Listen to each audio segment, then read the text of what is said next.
Euzu billahi mineşşeytanirracim. Bismillahirrahmanirrahim. Elhamdülillahi rabbil alamin ve salatu vesselamu ala rasulina Muhammedin ve ala alihi ve sahbihi ecmaîn. Allahu Teala'ya hamd, Resulüne, ehli beytine, ashabına bizden binlerce salat ve selam olsun. Peygamber Efendimiz'e tabi olan ve kıyamete tabi olacak olanlara bizden sayısız selam olsun. Tabi içinde bulunduğumuz durum malum,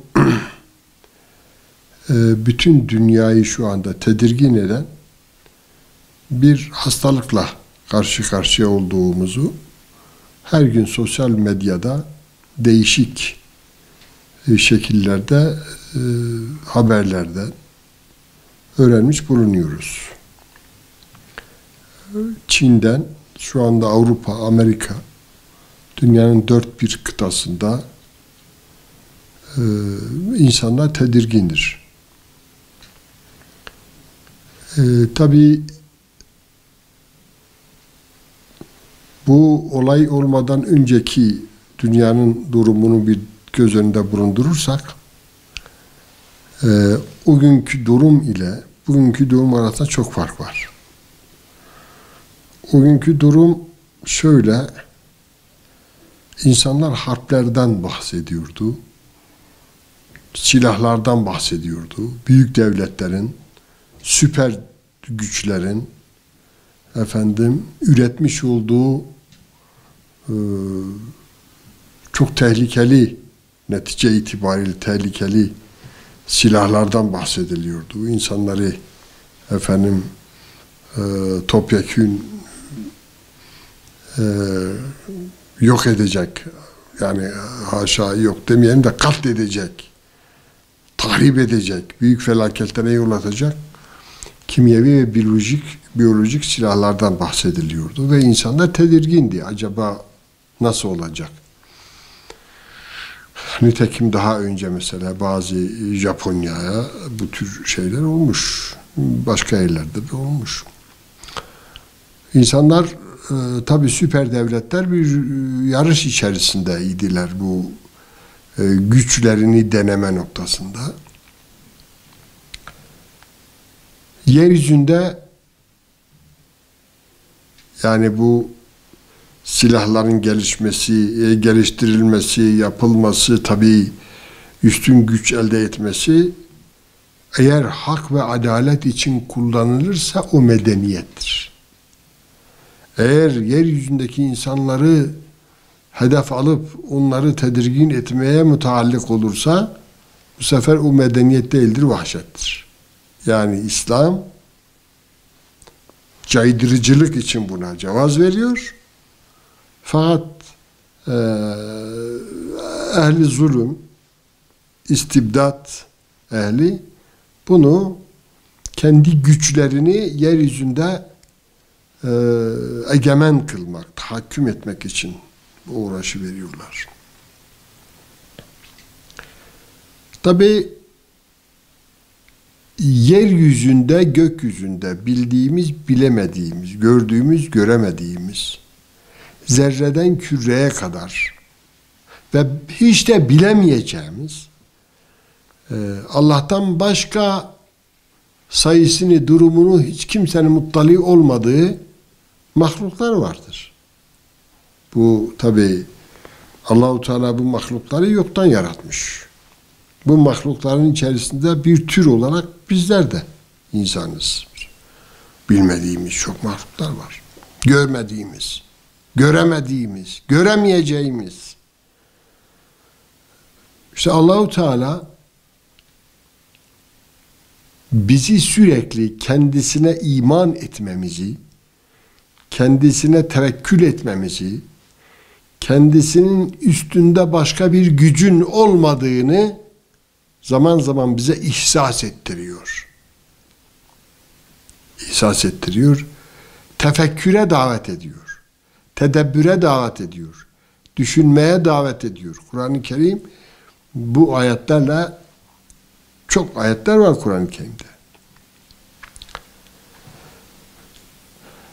Müddessir suresinde Allahu Teala şöyle buyuruyor.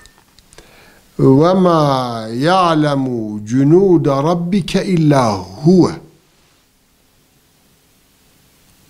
Allahu Teala'nın ordularını Allah'tan başka kimse bilmez. Allah'ın orduları. Görmediğimiz, bilmediğimiz canlı varlıklar. İşte mikrop da bu canlı varlıklardan bir tanesidir. Allahu Teala yaratmış. Allahu Teala dilemezse yeryüzünde hiçbir şey olmaz. Her şey yoktan yaratılmış. Her şey mahluktur. Halik Allah'tır. Bu idrak, bu iman, bu düşünceyle, bu mantaliteyle meseleye bakmak lazım. Allah dilerse olur, dilemezse olmaz. Allah dilerse İbrahim'i kurtardığı gibi Hazreti İbrahim'i ateşte yaktırmaz. Allah dilerse Hazreti Musa'yı ve ordusunu denizde boğdurtmaz. Allah dilerse balığın karnında Yunus Aleyhisselam'a hayat verir. Allah dilerse gücü, saltanatına gücüne güvenen, sağlam burçlar içerisinde, kaleler içerisinde hayatını devam ettiren Nemrut'a bir sivrisineği musallat eder, sivrisinekle onu öldürür. Yani bir ayet-i kerime var. Nerede olursanız olun yudrikkumul mevt. Ölüm size gelecektir. وَلَوْ كُنْتُمْ ف۪ي بُرُوجٌ مُشَيَّدَةٌ. Sağlam burçlarda, sığınaklarda, korunaklarda da olsanız. Bu münasebetle bu bir salgındır. Veba salgını cinsinden bir salgındır. Bu bir tane değil. 19.'südür bu. Daha önce salgınlar oldu. Bu da o salgınlardan bir tanesidir. Öncelikle dünya ve hayatın mutluluğunu elde etmek için İslam'a tabi olmak lazım. Dinimiz İslam'dır. Bizler müminiz. Bir ifade var bizim İslam literatürümüzde. Enne nakdes saadete dareyn manutun bi ittibai seyyidil kevneyn. İki cihanın mutluluğu ins ve cinnin efendisi olan peygambere tabi olmakla mümkündür. Çünkü Efendimiz cinlerin de peygamberidir. Çünkü cinler de insanlar da ibadet için yaratılmışlardır.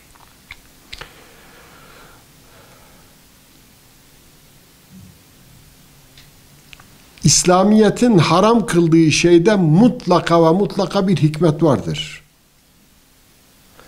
Eğer hikmetini anlamazsak bile demek ki henüz o seviyeye gelmiş değiliz. Ama haramlarda ne vardır?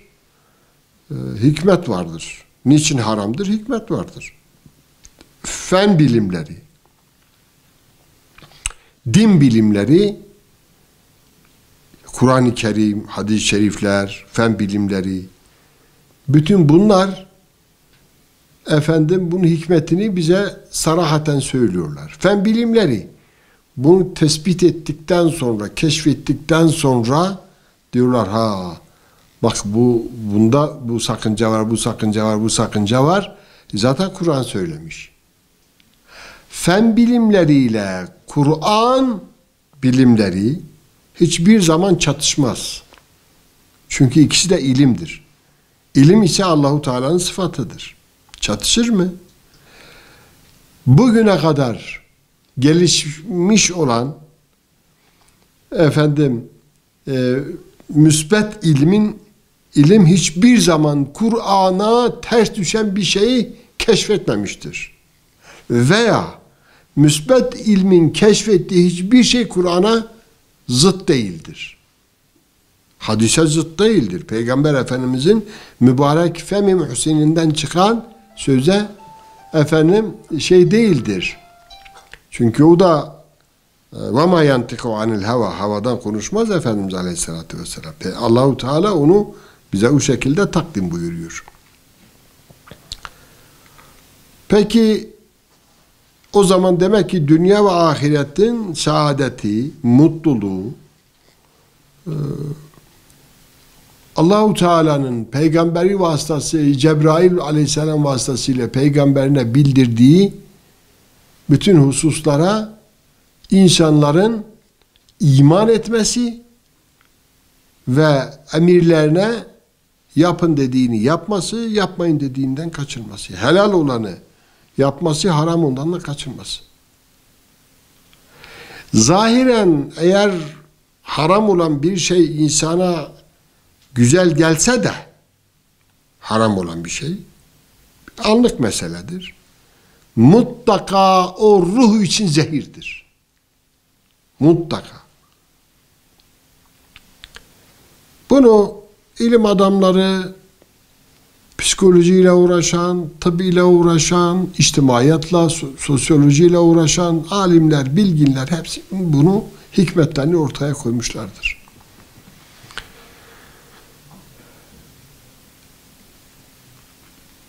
Birinci yapacağımız şey Allahu Teala'nın bize helal olarak, temiz olarak yememize müsaade ettiği ve neticesinde fayda olan yiyeceklerden, içeceklerden, meyvelerden, sebzelerden yememiz lazım. Helal. Helal bellidir Kur'an-ı Kerim'de. Peygamber Efendimiz bize bildirmiştir. Kur'an-ı Kerim'deki ayetleri. Kendi tatbikatını yapmıştır. Haram da bellidir. Haram helal. Mesela domuz eti haramdır. Mesela şarap haramdır. Mesela yani. Bunun gibi. Taadat edebiliriz. Yenmesi haram olan helal olan hayvanların dışında ki hayvanlar haramdır. İşte yılandır, çıyandır, kurbağadır. Yani insan söylerken bile insan tabi tiskiniyor. Bunlar haramdır. Neticesinde ne vardır? Sıkıntı vardır, hastalık vardır. Necaset vardır. Bunun gibi. Yani helali helal bilip helal ile amel etmek, haramı haram bilip haramdan kaçmak.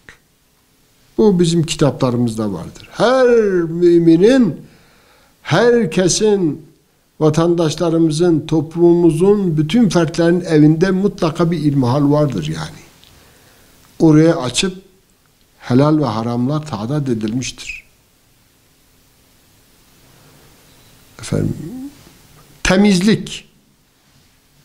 Temizlik esastır. Allah-u Teala Celle ve Ala Hazretleri ibadete başlamadan önce temiz olmamızı emrediyor. Mesela abdest.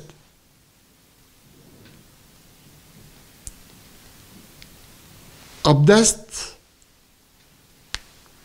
alırken sünnetlerine, müstehaplarına, vaciplerine riayet etmek lazım. Bakınız şu anda bize ne diyorlar? İşte ellerimizi yıkamak lazım. Efendime söyleyeyim günde 5 defa 6 defa yıkamak lazım. Parmakların arasını hilallamak lazım. Mesela buna biz hilallamak diyoruz ve sünnettir, müstahaptır yani. Ayak parmaklarının arasını. Ayakları da yıkamak lazım. Yani ayaklara çok dikkat etmek lazım. Ayaktan olur mu? Olur. Mesela geçen gün öğretmen bey bir öğrencilere mutlaka ayaklarınızı yıkayın demiş. Ayaklarımızı eskiden beri bizim toplumumuz hatta yatmadan önce ayaklarını yıkarlardı yani. Zaten abdest alan ayaklarını da yıkamış olur. Geçen gün devlet büyüğümüz de abdest almayı bizzat tavsiye etti yani. Bu nedenle gusül abdesti, boy abdesti. Abdest alırken ne yapıyoruz? Ağzımıza su almıyor muyuz? 3 defa alıyoruz. Gargara yapıyoruz. Burnumuza su alıyoruz. Buna mazmaza, istinşak diyorlar. Kulağımıza ne yapıyoruz? Islak parmaklarımızla kulaklarımızı temizliyoruz. Kulaklarımızın arkasını temizliyoruz. Efendim. Boynumuzu ne yapıyoruz? Mesediyoruz, temizliyoruz. Başımızı mesediyoruz. Yani bunlar şey değil, hikmetsiz değil. Hepsi hikmet. Temiz giyinmek lazım. Temiz yemek lazım. Temiz yerlerde gezmek lazım. İzbe yerlerde değil. Günahın işlendiği,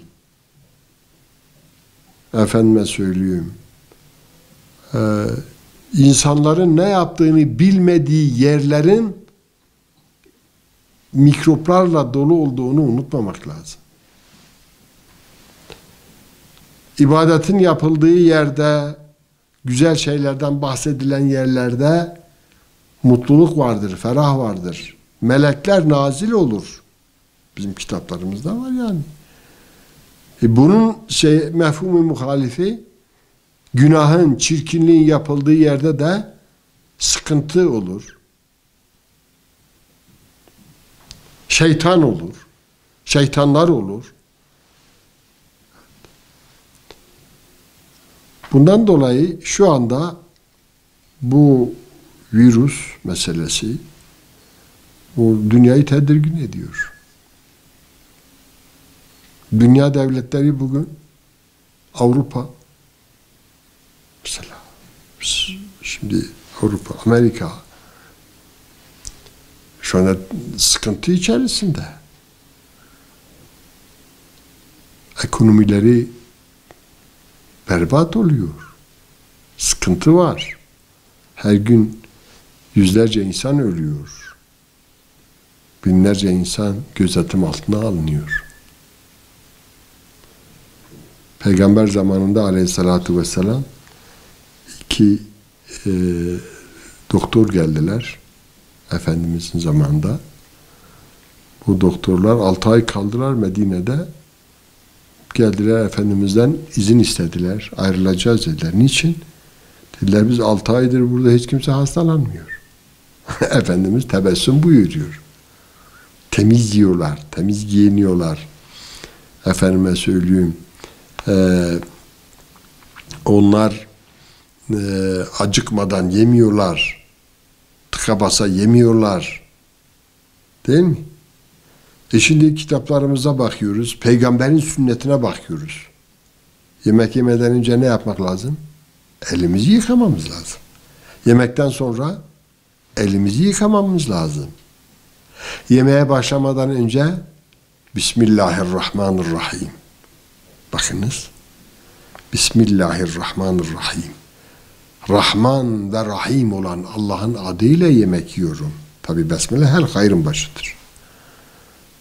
Besmele. Manevi olarak eğer insana zararlı olan bir şey varsa o besmele ne yapıyor? Eğer unutsa bile çok önemlidir bak unutsa bile evvelen ve ahiren demesi lazım. Nerede hatırladıysa Bismillahi evvelen ve ahiren başından sonuna besmeleyi şamil kılıyor. Yedikten sonra hamdele. Yani bakın bunlar İslam'ın adabıdır. İslam'ın ahlakıdır. Daha doğrusu medeni olmanın, medeni insan olmanın birer metodudur bunlar. Bu yerken, içerken temiz olmamızı Allah-u Teala emrediyor. Ve hatta teşvik ediyor. Ve hatta sevdiğini bildiriyor. Estaizu billah. İnna Allah yuhibbu't tevvabin ve yuhibbul mutatahhirin. Allahu Teala tevbe edenleri ve çokça temiz olanları, temizlenenleri sever. Temiz olanları sever. Çünkü et-taharetu şatrul iman. Temizlik imanın yarısıdır. Temizlik. Taharet, maddi taharet, manevi taharet. Manevi taharet, kendisini rahatsız eden, psikolojisini bozan sıkıntılardan kendisini temizlemesi lazım. Şirk, mesela. Kibir.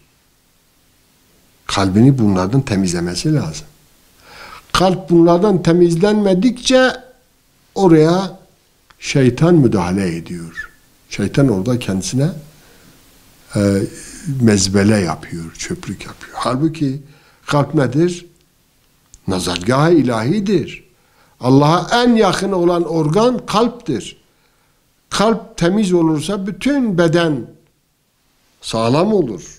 Şimdi maddi olarak da kalp hastalığı olduğu zaman bütün beden hastadır. Ama kalp sağlam olursa bütün beden sağlam olur. Manevi olarak da böyledir. Lavaboya, taharete mesela, taharet. Bakınız her yerde bir incelik vardır. Küçük abdest, büyük abdest. Çokça temizlenmek lazım. Sadece kağıtla olmuyor. Kağıtla belki bir ön temizlik yaparsın ama suyla temizlemek lazım. Ve tekrar kağıtla, bezle, neyse artık bugünkü şartlarda temizlemek lazım. Şimdi geçen gün bir gazetede bir haber okudum. Avrupa'da mı Amerika'dan bir yerde bu klozetlerde su yokmuş. Su yokmuş. Ne yapıyorlar? O artık onu yine su olacak şekilde değiştiriyorlar veya yapıyorlar. Temiz olması lazım. Biz abdeste başlarken ne diyoruz? Tabi Kur'an-ı Kerim'de de var. Elhamdülillahillezî cealel mâ'e tahûren vel İslâme nûra. İslamiyeti nur, suyu da temiz kılan Allah'a hamdolsun. Lavabodan çıktıktan sonra taharetten, bak orada da dua var. Bak enteresan değil mi? Yani tuvaletten sonra da dua var. Nedir? Bana afiyet veren, beni eziyetten kurtaran Allah'a hamdolsun. Ya eğer yani lavaboda öyle bir mesela sıkıntı olur, şey yapamazsa, değil mi yani bevl yapamazsa, gayetini yapamazsa ne olur? En büyük sıkıntı. Onun için hamd ediyor. Hamd ediyor. Ne diyor? Bana afiyet veren, beni sıkıntıdan kurtaran Allah'a hamdolsun.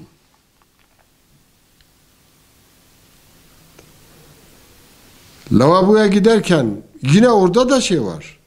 Euzu billahi minel hubsi vel habais. Her türlü pislikten ve pisliklerden Allah'a sığınırım. Bak bunlar hepsi nedir? Şuurlu bir insanın, şuurlu bir müminin riayet edeceği hususlardır. Bunlar adab-ı muaşeret kurallarıdır. Bunlar medeni insanların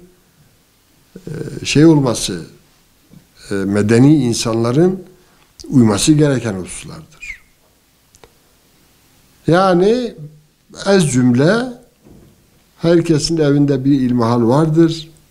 Bu abdest, gusül, haftalık temizlik. Bizim eskiden tabii çocukken bir şey yapıyorduk. Eskiden herkes, büyüklerimiz Perşembe günü ikindi namazından sonra onların temizlik günü başlıyordu. Temizlikleri başlıyordu. İşte ayak temizliği, tırnak temizliği, saç sakal temizliği, böyle yani. yıkanma, elbise, haftada bir gün mutlaka tertemiz elbisesiyle cumaya giderdi. Koku sürülmek. Değil mi efendim? Şimdi şu anda bu gibi olaylarda mutlaka ders almamız lazım. Ne yapacağız? Rabbimiz yani böyle bir musibetle karşı karşıya kaldık. Musibettir bu. Ne yapacağız? Musibet anında yapmamız gereken hususu da Peygamber Efendimiz bize bildirmiştir. Musibet sadece birisi normal ölüm değil. Bunlar hep musibettir. Beladır, fitnedir. Musibet. Hazreti Peygamber'in oğlu İbrahim vefat ediyor. İbrahim küçük yaşta. Güneş o zaman tutuluyor. Güneş tutulunca dediler ki bu güneş İbrahim'in vefatından dolayı tutuldu. Peygamber Efendimiz müdahale etti. Hayır. Güneş ve ay Allah'ın ayetlerinden birer ayettir. Hiç kimsenin doğumu ve hiç kimsenin vefatı üzerine bakmazlar, şey yapmazlar yani, tutulmazlar. Neticede ne söylüyor, buyuruyor? İstiğfar edin. Hakikaten güneş tutulması, ay tutulması halinde namaz kılmayı emretmiş. Yani Allah'a iltica etmeyi, dua etmeyi, istiğfar etmeyi. Bu gibi olaylar karşısında birincisi yapmamız gereken şey, mesela hastalık, Allah muhafaza etsin, Allah def etsin. Bu konuda mütehassıs olan bilim adamları, doktorlarımız, sıhhat ile ilgili ihtisası olanlar, onların dediklerine uymamız lazım. Ne diyorlarsa ona riayet etmemiz lazım. Elhamdülillah ülkemiz o konuda devlet büyüklerimizin bu talimatlarını yerine getiriyorlar. Zaten her konuda olduğu gibi vatandaşlarımızın bu tür şeylerden muhafaza olunması için gerekli her türlü tedbiri alıyorlar. Devlet büyüklerimiz.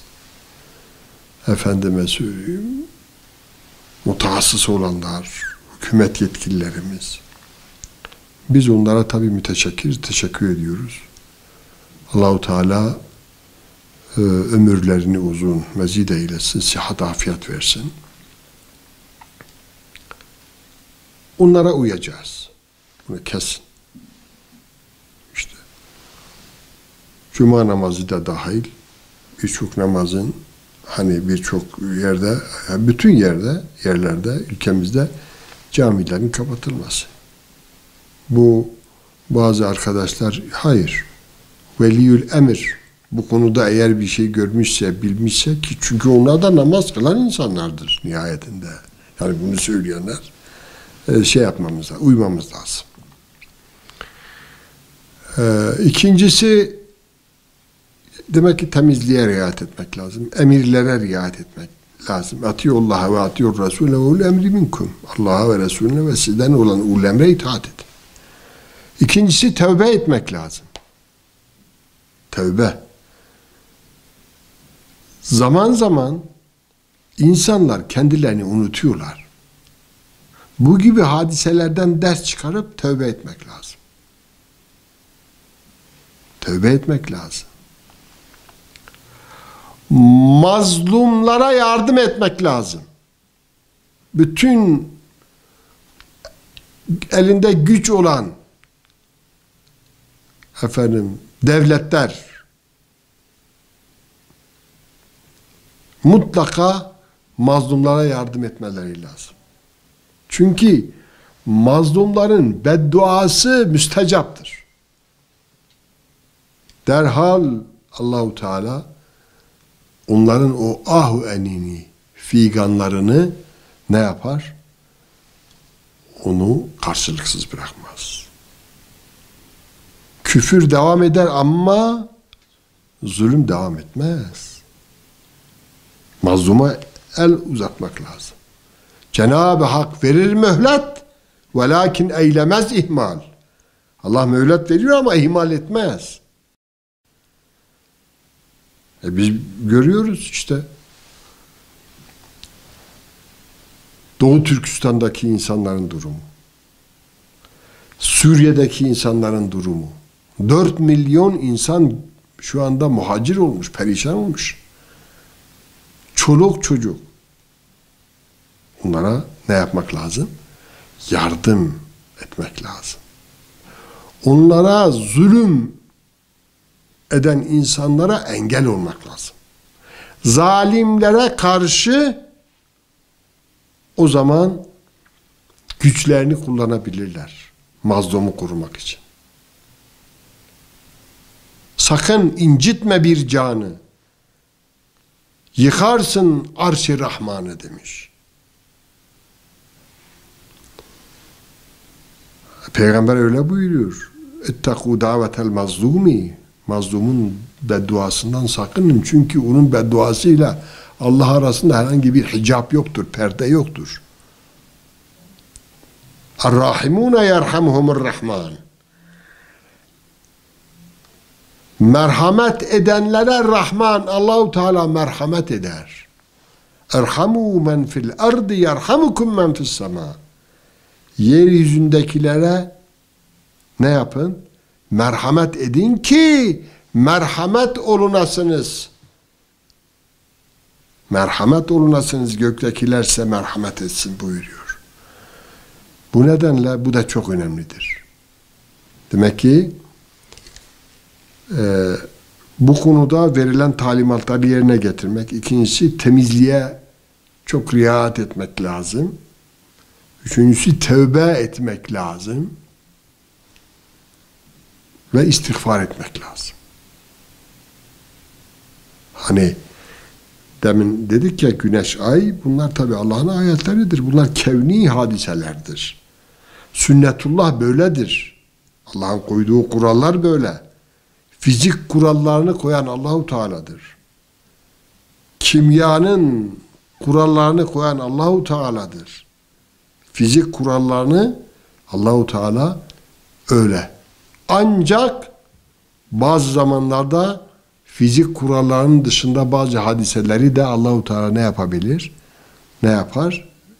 Efendim ortadan kaldırır. Mesela ateşin yakmaması gibi, denizin ikiye ayrılması gibi, asadan yere vurmak suretiyle suyun fışkırması gibi mesela. Mucize yani. Mucizeler, kerametler bunlar vardır. Peki, o zaman korunmamız için maddi bütün sebeplere yapıştık. Esbaba yapıştıktan sonra dua. Sebeplere yapışacağız ya. Sebebe yapışmadan bir şey beklemek hayaldir. Sebebe yapışacağız. Sebebe yapışmadan olmaz. Birisi peygambere dedi ki ben devemi dedi şeye bıraktım aleyhissalatü vesselam. Şöyle bıraktım. Bağlamadım. Yok dedi öyle yapma. A'kil ve tevekkel. Önce bağla, ondan sonra tevekkül et Allah'a. Sebebe yapışacağız, ondan sonra tevekkül edeceğiz. Eğer buna rağmen bir şey olursa o ayrı mesele. Biz mesuliyetten kurtulmuş olacağız. Sebeplere yapışacağız. Şimdi Kur'an-ı Kerim'de çok şifa ayetleri var. Bu şifa ayetlerin içerisinde tabi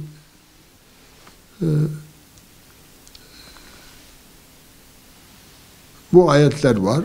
Bu da bir de sıkıntıyla karşılaşmadan önce korunmamız gereken, yapmamız gereken hususlar var. Yine o da Kur'an-ı Kerim'de mevcuttur. Mesela hani dedik ya bizde, dinimizde, kitap ve sünnette ne vardır? Koruyucu hekimlik vardır. Yani hasta olmadan önce sağlığımızın kıymetini bilip ona göre tedbir almak lazım. İşte temiz yemek, temiz giyinmek, temiz yerlerde yaşamak, temizlenmek. Bir de dua. Allahu Teala bize onu da öğretmiş. Bunların başında muavezeteyn dediğimiz 2 sure var. Kul auzu bi rabbil felak, kul auzu bi rabbin nas. Bir de Allahu Teala'nın azamet ve kudretine iltica etmek üzere Allah'a sığınmak. İhlas suresini okumak mesela. İhlas. Bu üçünü çok her gece Peygamber Efendimiz okumuş. Aslında bizim ezkar kitaplarımızda her 5 vakit namazdan sonra bunun okunması söyleniyor. Bazı yerlerde okunmuyor tabi. Hala okuyan yerler var. 1. sure Felak suresinde beden ile ilgili korunma ayetidir, suresidir. 2. sure Nas suresi ruhi sıkıntılar, psikolojik sıkıntılarla ilgilidir. Orada ne diyoruz? Mesela Kul auzu bi rabbil felak min şerri ma halak. Min şerri ma halak. Ya Rabbi, yaratmış olduğun bütün mahlukatın, yaratıkların şerrinden sana sığınıyorum. Min şerri ma halak. Virüs de mahluktur. Virüsün çeşitleri de mahluktur. Yırtıcı hayvanlar da mahluktur. Gördüğümüz hayvanlar da mahluktur. Görmediğimiz hayvanlardan da mahluktur. Dolayısıyla Kul auzu bi rabbil felak min şerri ma halak. Bir de burada sihir var, büyüler var, sihir var. Bu tür şeylerin de şerrinden Allah'a sığınma bu surede var. Kul auzu bi rabbil felak. Kul auzu bi rabbin nas. O da ruhi olarak şeytanın insana yüklediği vesveselerden Allah'a sığınmak. Şimdi insan Allah'ı unutunca haşa ve kella, Allah muhafaza buyursun, Allah'ı hatırlamadığı zaman şeytan onun kalbine müdahale ediyor. Biliyorsun kalp ilham yeridir, kalp vahiy yeridir, kalp bütün şeylerin de yeridir. Riyanın yeridir, ihlasın yeridir.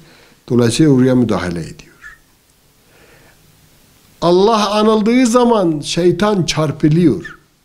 El-Hannas o demek. Kaçıyor. Gafil olduğu zaman oraya kafasını koyuyor. Vesvese. Tabir caizse İbn Abbas'ın bir tabiriyle ilgili hortumunu kalbine yerleştiriyor. Orada ne yapıyor? Vesvese. İşte bu 2 sure, birisi ruhi, birisi de bedeni. Bunu okumak lazım. Hazreti Ayşe validemiz buyurur ki Peygamber Efendimiz Aleyhisselatü Vesselam yatmadan önce bu 3 sureyi okurdu. Elinin içine üflerdi, okuduğu manevi bereket. Onu bütün bedenine sıvazlardı. Hasta olduğu zaman ben yapardım ona. Bir de Ayetel Kürsi. O da. Bunları öğrenmek lazım, bilmemiz lazım, okumamız lazım. Peygamber Efendimizin bize öğrettiği şeyler var, dualar var, onları okumamız lazım. Yani bir de yiyecek içeceklerden mesela Kur'an'da bizzat ismi geçen, şifa ismi geçen şeyler vardır. Mesela baldan bahsediyor. Peygamber Efendimizin değil mi yani? Peygamber Efendimizin Habbetü Sevda çörek otundan bahsediyor. Mutlaka bunlardan da Allah-u Teala buyurduktan sonra, şifa olduğunu beyan ettikten sonra Peygamber Habbetü Sevda'nın, çörek otunun ölüm hariç bütün dertlere deva olduğunu bildirdikten sonra buna da tabi iman ediyoruz. Yani bu Allah-u Teala'nın insanların faydasına yarattığı bütün şeylerde fayda vardır. İncirde de vardır, zeytinde de vardır. Yani Kur'an-ı Kerim'de tabii şeyler var. Burada bize demek ki helal yiyeceklerle beslenmemiz lazım. Bu onların bir şeyidir yani. Dikkatimizi oraya çekiyor. Başka şeylere değil. Bu münasebetle bu gibi şeylerden alacağımız derslerden bir tanesi Allahu Teala'nın kudret ve kuvvet sahibi olduğu, güç sahibi olduğu, her şey onun mülkünün dahilinde olduğu, o dilemedikten sonra hiçbir şeyin olmayacağı, o diledikten sonra hiç kimsenin engel olamayacağı. İkincisi, bu imanımız, itikadımız noktasında bütün kemal sıfatlarıyla muttasıf olan bizi yoktan yaratmış Allah-u Teala. Hani Allah'ın askerlerini Allah-u Teala'dan başka kimse bilemez ne kadardır. Hani bir düşünce var eskiden. İşte görmediğimiz şeylere inanmayız. Allah-u Teala inandırıyor işte. Var mı? Görüyor muyuz? Görmüyoruz. Ama diyoruz ki korona diyoruz değil mi? Ya görmüyoruz ama bak inanıyoruz. Cinleri de görmüyoruz. Allah bildirmişse vardır. Değil mi? Görme bilmediği melekler Allah yaratmıştır, bize bildiriyor. Ve iman etmemiz gerekiyor. Onun için Allah'ın azamet ve kudretine teslim olmak lazım. Bu çokça kibirlenip Firavun düşüncesiyle hareket eden insanların da kendilerine gelmesi lazım. Eğer etrafında tabileri varsa, etrafında insanlar varsa, süper gücün başındaki insanlardansa, bunlar eğer bu konuda Allah'ın azamet ve kudretine tabi olmazlarsa, iki günah. Hem kendileri hem de çevresindeki insanların günahı. Eğer buna uyarlarsa, tevhide uyarlarsa iki sevap alırlar. Hem kendilerinin hem şeyler. Kur'an-ı Kerim'de bu konuda ayetler vardır. Yani şimdi batılı temsil eden insanların peşinde gidenler kıyamet gününde onları arayacaklar. Diyecekler ki hani bizim şeyimiz vardı. Önderimiz vardı. Nerede bu falan filan? Onu görür görmez o kaçar. Onlardan kaçar. Beri olur. Ayettir. Ve bu sefer tabi olanlar derler ki biz bir daha eğer şeye gelirsek, dünyaya gelirsek, şu anda bizden nasıl kaçıyorsa biz de dünyada bu sefer onlardan kaçarız. Teberra'ellezine tebe'u minellezine tüb'u ayet-i kerime bunu izah ediyor. Cenab-ı Allah memleketimizi, ülkemizi, insanlarımızı, İslam alemini ve yeryüzündeki bütün insanların en karibu zaman bu beladan, bu musibetten kurtarsın. Ülkemizi muhafaza eylesin. Ülkemize dünya devletlerinin örnek alacağı güzellikler nasip eylesin inşallah. Mazlumların duasını alan bir milletin ahfatlarıyız biz. Zannetmeyin yani bazı şeyler böyle çekirge geliyor sınırda dönüyor. Bunları düşünmek lazım. Yani bu mazlumların duası var.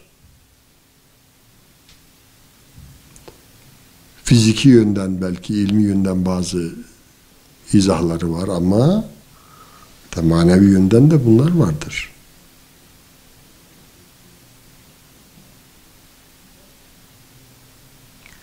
Çok şey değil yani çok küçücük bir virüs, küçük işte bütün insanlar Avrupa, Amerika, işte diğerleri, Çin şu anda tedirgindir. Buradan ders, nerede hata yapıyoruz diye ders almak lazım. İbret olması lazım. Kur'an-ı Kerim'de فَاَعْتَبِرُوا İbret alınız. Ya ulul elbab. Çünkü mesela Kur'an-ı Kerim'de zaharel fesadu fil berri vel bahri bima kesebet eydin nas. İnsanların kendi elleriyle yapmış olduğu şeyleri ne yapmıştır? İnsanlar yaptığı bu şeylerden dolayı yeryüzü, denizler ifsada uğramıştır buyuruyor. Başka bir ayette ve yulikul harsa ve nesle. Bakınız, doğayı yapmak, bozmak. Ve yulikul harsa, yani tabiat ürünleri, ziraat ürünleri, yani yiyecekleri, içecekleri ne yapıyorlar? Yiyecekleri, işte yerin bitirdiği meyve olsun, sebze olsun diye şeyler. Genleriyle oynuyorlar.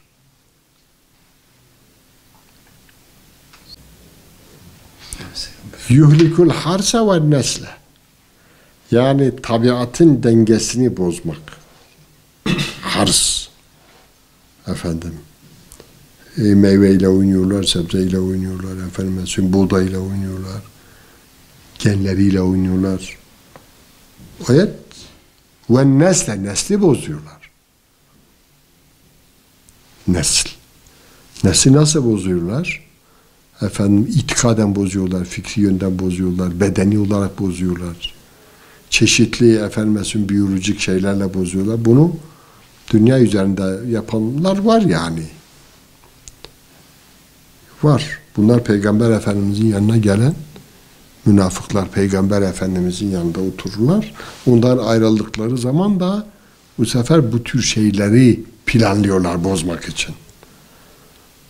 Şimdi herkes organik yemeye başlamış. Artık organik arıyor. Çünkü diğerlerini ne yapmıştır? Müdahale etmiştir. Nesli bozmak için şimdiden müdahale ettiği şey 50-60 sene sonra o nesil bozuluyor. Ben ülkenin ismini vermeyeceğim. Bir yerde bir insanı gördüm. Yani daha doğrusu bir taziyede gördüm. Diyor ki sırf bizim çocuklarımızın genlerini bozmak için ilkokulda veriyorlar. Yani onu bazı yiyecek içecekler satılıyor ya kantinlerde. Sırf bizim çocuklarımız yesin diye, bizim bölgemizdeki çocuklarımız yesin diye veriyorlar. O çocuklar belli bir yaştan sonra olmuyor. Nesil bozuluyor. Bundan dolayı demek ki muhafaza edeceğiz kendimizi. Allah'a sığınacağız. Dua edeceğiz. İhlas ve Muavezeteyn surelerini bir de günlük Subhanallah velhamdülillah ve la ilahe illallah vallahu ekber ve la havle ve la kuvvete illa billahil aliyyil azim 100 defa kul huvallahu ahad Allahu samed lem yelid ve lem yulad ve lem yekun lehu kufuven ahad 100 defa la ilahe illallah vahdehu la şerike leh lehul mülku ve lehul hamdu ve huve ala kulli şeyin kadir 100 defa Allahümme salli ala seyyidina Muhammeden ve ala ali seyyidina Muhammed 100 defa estağfirullah, estağfirullah, estağfirullah zamanımızı biraz buna ayırmamız lazım. Zaten şu anda ne vardır? Bir tavsiye var. Herkes genelde evlerine çekiliyor. Bu karantina, tecrid, düşünün rahmet peygamberi. 1400 sene önce rahmet peygamberi bir yerde veba varsa oraya gitmeyin. Vebali olan yerdeki insanlar da ne yapmasın? Dışarıya gitmesin. Aslında yani bu Hazreti Süleyman döneminde şey var. Efendime söyleyeyim, karıncalar felemma ahasse diyor. Karıncaların lideri Nemle baktı ki ordular geliyor, ordu geliyor. Bütün karıncalara dedi ki "Udhulu mesakinekum." Evlerinize sığının. Yoksa helak olacaksınız. Bu da bir tedbirdir yani. Tedbir almak lazım. Zaten 3 aylardayız. Miraç kandiline idrak edeceğiz. Miraç kandilinde Peygamber Efendimizin Kur'an'dan sonra en büyük mucizesi İsra ve Miraç mucizesidir. Kur'an okumak lazım. Peygamber Efendimizin hayatından okumak lazım. Peygamber Efendimizin güzel ahlakını evladı üyalımıza, çocuklarımıza, gençlerimize, kendimize okumak lazım. Peygamber Efendimizin güzel sözleri olan hadis-i şerifleri, kısa olan hadis-i şerifleri okumak lazım. Efendim, bunu ihmal etmemek lazım. Ben şimdiden tabii camide olmayacak bu programlar. Evde herkes evinde şey yapsın. Miraç kandillerini de tebrik ediyorum. Resul-i Kibriya aleyhissalatu vesselam miraca çıktığı gibi, yüceldiği gibi Allahu Teala onun ümmetini de yüceltsin, yükseltsin maddi ve manevi. Ve o gece İsra gecesi, İsra adını verdiği bir sure vardır. O surede emirler vardır.